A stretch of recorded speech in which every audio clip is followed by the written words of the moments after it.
looks like this thing's a bit temperamental. Let's see. Here we go. Okay, well, that's the first page. That's a good start. So the cross-section of long-run expected stock returns. Joint work also with Dr. Helen Liu. Let's see. Okay, so predicting returns is not a new thing. And I know that machine learning in particular has been used for this purpose for several decades now. So what is really novel here then? If we look to the literature, there are really two strands in the empirical finance literature dealing with return predictability. The first asks, can we predict the aggregate market, something like the S&P 500, over long horizons? So can we say, the S&P 500 is now cheap, you should buy it and you'll make money if you hold it for 5 or 10 years. So there's a vast literature around that. But the other side of that literature is the so-called cross-sectional or anomalies literature. And really what that is looking to do is ask whether you can make money by stock picking in the short run. So can you pick stocks that if you hold it for 1 month, you'll make money, right? So that's the cross-sectional kind of studies.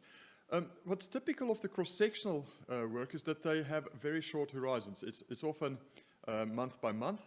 Sometimes even day to day, and occasionally 1 year ahead. But the most common horizon for these studies is 1 month, meaning can we make money by implementing this trading strategy and rebalancing it month to month.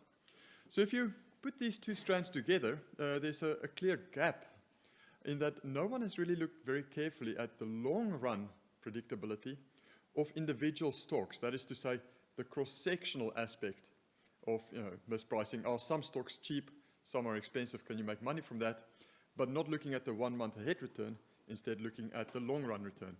And so what we do in this study is really look at all the horizons from 1 month all the way through to 10 years, which is novel in this literature.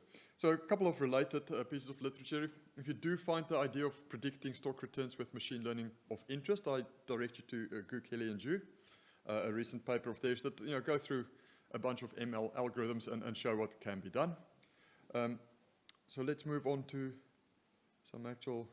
So the actual results there, in this line of work, you show that you've done something that's of value by showing how much money you could have made. So that's legitimate in this area of research. And the typical way in which you frame that is in terms of how much money you make per month. We find that with a 1 year holding period, exploiting the cross-section of different stocks, we can make 2.5%. And that drops for a 10-year holding period to 1.1%. Now, I should caution that these things, they work very well out of sample on historical data, right? That's not to say that it would necessarily work that well in future data. And in this neck of the woods, that's understood. Let's move on to a couple of interesting results, if we can. Let's try it. Okay. That's just some calculations. We'll skip over that. So the methodology that we use is similar to the one that Helen described, gradient boosting machines. Now, there's, of course, a lot of emphasis these days on deep learning models. And they can perform quite well, but what we have found is that when you're working with tabular data, literally blocks of data that you could fit in a database, often you don't get much more bang for your buck using deep learning methods. Those deep learning methods often work very well where you have multi-scale type problems like audio or vision or something of that nature. Gradient boosting machines, in our experience, in particular the LightGBM application from Microsoft Research, is a very handy tool of choice for these kinds of problems. Skip over that. So this is the actual results. Two graphs there. Panel A shows what happens as you lengthen the predictability horizon from 1 month through to 11.